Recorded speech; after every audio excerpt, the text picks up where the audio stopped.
কিশোরগঞ্জের পাকুন্দিয়ায় ভিজিএফ চাল বিতরণের হিসেব চাওয়ায় যুবদল নেতার দিকে তেড়ে আসেন ইউনিয়ন পরিষদের চেয়ারম্যান হাদিউল ইসলাম হাদি। সোমবার দুপুরে উপজেলার হোসেন্দি ইউনিয়ন পরিষদে ঘটনা ঘটে। এই ঈদে জামা জুতো অ্যাকসেসরিজের ডিসকাউন্ট। এই ঘটনার একটি মোবাইল ফুটেজ সামাজিক যোগাযোগ মাধ্যমে ছড়িয়ে পড়েছে।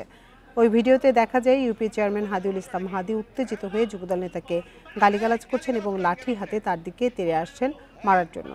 স্থানীয়রা জানায়, ঈদ উপলক্ষে হোসেন্দি ইউনিয়ন পরিষদে দরিদ্রদের জন্য সরকারের ভিজিএফ চাল বিতরণ কার্যক্রম শুরু হয়।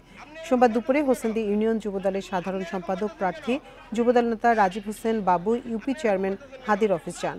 এ সময় তিনি 1680টি ভিজিএফ কার্ড কাদের দেওয়া হয়েছে তা জানতে চাইলে চেয়ারম্যান হাদি উত্তেজিত হয়ে বাবুকে লাঠি দিয়ে মারতে চান।